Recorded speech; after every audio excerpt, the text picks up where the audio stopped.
welcome back, gamers, to another episode of Gamers United. Last time we did this, we did a little Easter egg.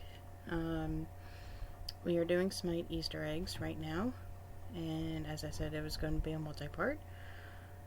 Last time we left off, we had done gods A through E, so we started off with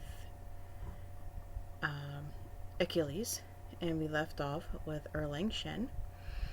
Today, we get to have a whole new one, a whole new batch of gods. So, strap in, buckle up, grab something to drink, and let's jump right in.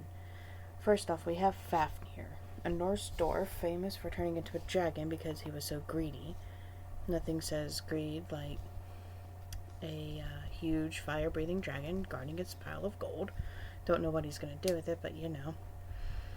Fafnir puts Ebenezer Scrooge to shame. Speaking of riches, I wonder what a leprechaun transforms into even when his pot of gold isn't good enough. In this Celtic crossover, Fafnir becomes a leprechaun. Not even kids want to chase for his magically delicious cereal. Next is Fenrir. He is the wolf bound by unbreakable chains in Norse mythology. When those chains break and Fenrir runs free, Ragnarok is supposed to begin. Ragnarok is supposed to begin on a lot of circumstances, but we won't get into that. Too bad he will be in Japan, possessed by the Inugami, which is another canine spirit. Hopefully this works in the Norse's favor, because it would be the end of the world for everybody. Or he could float on over to Rome and be literally flying as a Strixbeast, which is just a large owl-like creature. Freya, the unwilling wife of Odin, queen of the Valkyries, even though she's not one herself, she just kind of tells him what to do. She refuses to hurt another living being and uses her magic for healing.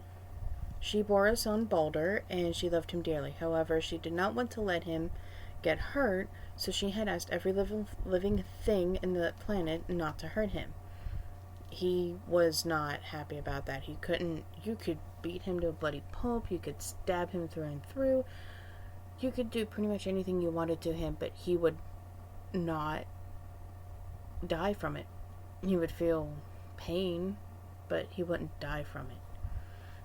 He would just heal immediately from it. However, she missed one plant. One plant. And that was mistletoe. What happened was they were at a party and someone was throwing around mistletoe and it hit Balder and he died. That's it. He got hit, he got pelted with the mistletoe and it killed him right then and there. No one was happy about that. Freya's gift to us is in the guise of Weiss Schnee, another Ruby character. Remember, that's RWBY. She focuses on ice magic and is a teammate and friend of Ruby. Another gift is a sword thrown from a lake that happens to have a strange lady in the middle of it. I don't trust it, but at least King Arthur will be happy to take it. Moving on over to China, we have Wan Yu. Do not confuse him with Disney's Mulan Shan Yu. These are two very different people. But we're not focused on that right now. He was an intelligent war general and conquered much of the land and with his brutal methods. When he equips his shadow skin, the structure of the helmet and into the torso reminds me of the Xbox 360 game Overlord. You can only see the fiery eyes and the empty space in the rest of the helmet. Wan Yu gets to travel to medieval Europe, as the Wan unicorn makes him look like an older Merlin, with a long white beard and glasses. Hades, one of my personal favorites. Okay, if it deals with the dead or spoopy, I love it. It doesn't matter. Still, as the Grecian king of the underworld, he is in my top 5 gods and goddesses. He is Zeus's and Poseidon's brother, and he got the short end of the stick when they split the world amongst the 3 of them. Hades also owns Cerberus, but I think taking that big pupper for a walk is pretty troublesome. We have here the Prince of Darkness in homage to the movie poster for The Prince of Darkness, a very old vampire movie. I think it was the It was the mid-1900s, so like maybe 1950, 1960. He then travels to the Norse and becomes Surtur in the skin Ragnarok, which is odd because Surtur is a fire giant residing in Muspelheim. Muspelheim is pretty much land of the fire giants, filled with fire and volcanoes, and Hades' underworld is just cold and dark and unfriendly. Hebo is the god of the Yellow River in Chinese lore. The Yellow River is a very important river in China as it was the location of Chinese civilization and flows through 9 provinces. 9. Hebo copycats Hades as he also turns into Surtur with his molten skin. At least China is closer to those Scandinavian regions than Greece. Hercules, the Roman hero known for his 12 labors in repentance for killing his wife and children while in a drunken stupor. His Greek name is Heracles, which is ironic because Hera is not his mother, only in the Disney version, and his legion skin makes him look like Colossus from the X-Men movies. Lovely Izanami, matron of the dead, mother of Amaterasu. She resides in Japan where she had died giving birth to Homusubi, the god of fire. Her husband, Izanagi, was not ready to let her go, so went to the underworld to get her back. When she stepped out of the shadows, she was like super dead. Not just dead, but like full on rotting, burned, decayed, all that decomp jazz. Izanagi noped right the hell out of there and sealed the entrance. I really can't blame Izanami for being mad. In her free time, she hunts down demons and monsters in her skin Witchbane, where she looks alive again with hair, peachy skin, lightful eyes. She also looks like a female version of Van Helsing, if I do say so myself. She does go back to being dead, but joins the Latino holiday Cinco de Mayo, or the Day of the Dead, and has a sugar skull-esque makeup, and borrows the attire of the Baron Samedi's Red Baron costume. Janus, the Roman god of portals. He is usually placed at 2 doors and gives ultra-vague hints on which door is which. The ultimate choice is you, but he doesn't help matters. He should be somewhat helpful because he sounds like Baymax from Big Hero 6, an animated Pixar film. Hello, I am Baymax, your personal healthcare companion. I was alerted to the need for medical attention when you said, ow. Hello, friend. And he also looks like GLaDOS from the Portal series, except he doesn't try to kill you. Unless he's on the opposite team, then he will try to do so. His Keymaster and Gatekeeper skins are a dual reference to the ever-popular movie franchise Ghostbusters. My favorite voice pack for Janus is Blinky Chibi, where he's all cute and adorable and sounds like the little robot from Grr from Invader Zim. Orbs in your face! Not my path! You are an intruder! I love that show. Moving on to the World Serpent, or Jormungandr, is a Norse beast that is to bring Ragnarok. The rumor floating around is that he and Thor went at it, and Thor hit him so hard with his hammer that Jormungandr flew back in time and is stuck until he fights Thor again. So, technically, Ragnarok doesn't actually come. It, starts, but the timeline resets itself. I need a doctor to explain this. But Jormungandr slithers on over to China and grows some limbs. He turns into a traditional Chinese dragon when Mighty Storm is equipped. Kali is the Hindu goddess of destruction. She is a lean, mean, killing machine that thrives on bloodshed. She also has 4 arms to do so. Stay out of her way. Just saying. When she dons the trophy hunter skin, the predators welcome her into their ranks because who would say no to an immortal being helping them hunt stuff? I mean, I wouldn't say no. I'd be like, yeah, come on in. We could use your expertise. King Arthur wields Excalibur as he rules over England. He becomes less godlike and more soldier with the lost soul skin.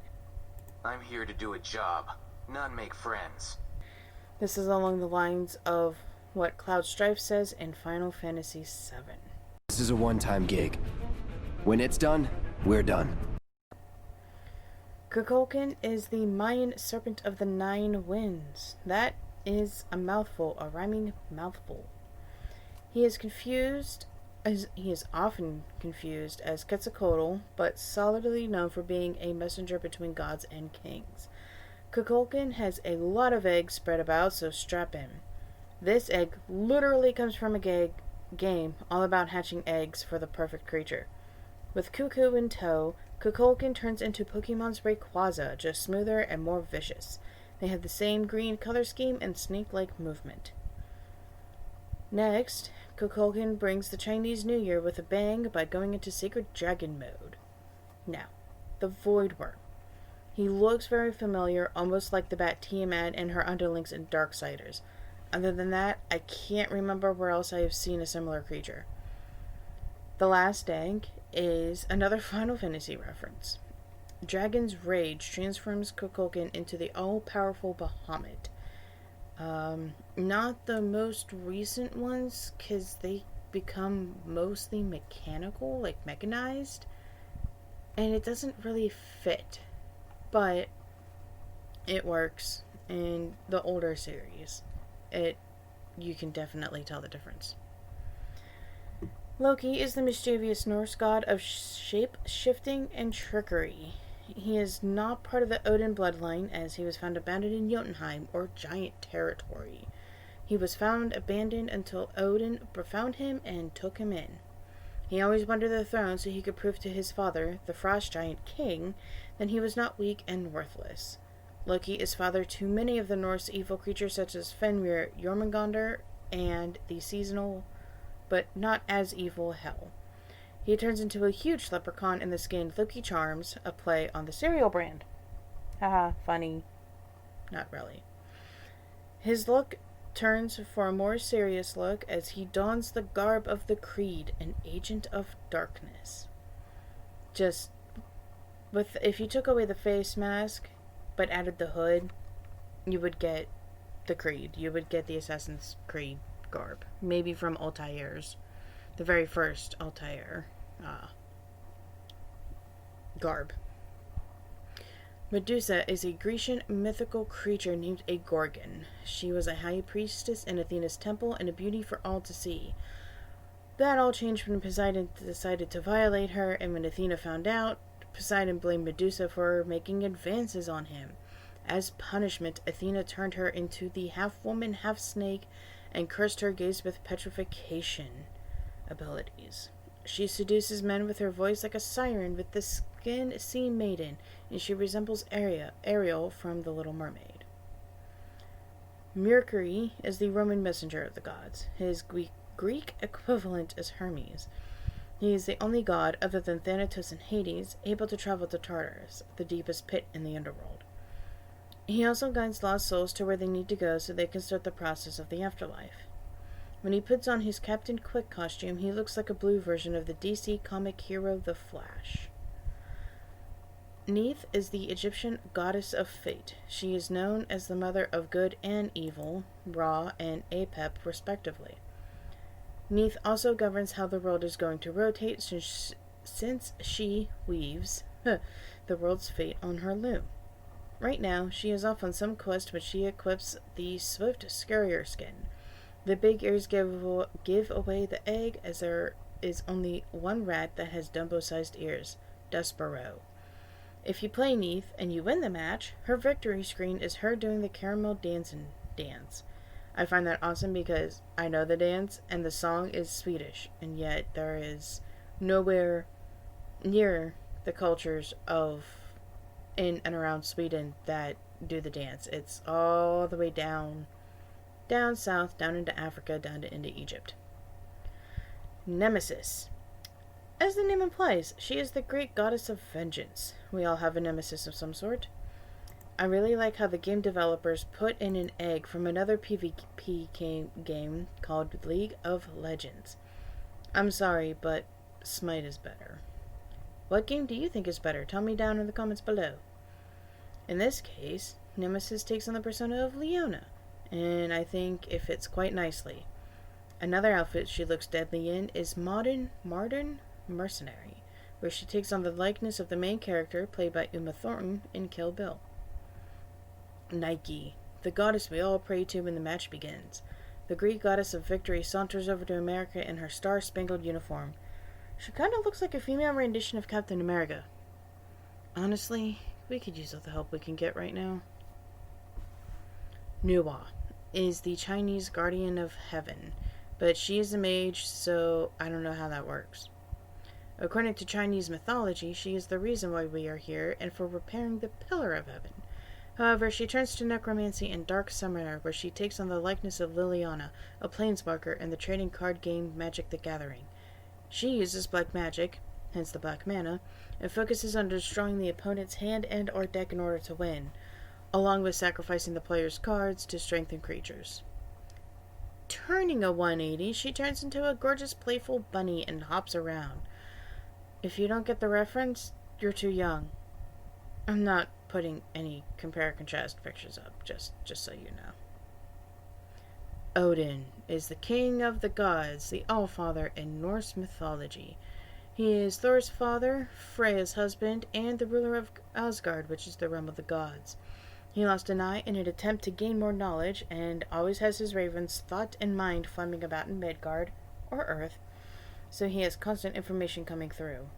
When he travels to Japan, he cons the name Daimyoden, which is a play on the word Daimyosion.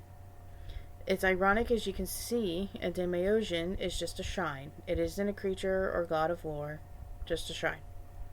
However, Odin does know how to keep up with the modern times in Omnitech. He has a mechanized suit and could be labeled as a tank. His voice line is a longer version of All Might from the popular anime My Hero Academia. You're safe now. I am here. I am here! Last on this list, for the day at least, is Osiris, and he is the Egyptian god of the afterlife. He is also known for life as well, as every time the Nile floods, it would bring back the plant life that had died due to the drought. One of the best Easter eggs we have come across, this is the top ranking, in my opinion. The skin, Black Knight, is a tip of the cap to the British comedy Monty Python. In the Holy Grail skit, there is a Black Knight that blocks King Arthur and Patsy's way. He refuses to peacefully let them by and wait for another contender. So this is where the lines, "It's just a flesh wound," and "Your arm's off," come from. Unfortunately, we're going to stop this short. It's just I want to try and break it up into nice, even parts. We probably have one more episode of this, so if you liked this video, don't forget to hit that like button. Don't forget to hit the subscribe button, and ding the bell so you know when the next Game of United video is up. Don't forget to leave the comment on what you think is better, League or Smite, and you know what? Tell me why. I like to have a little discussion going on.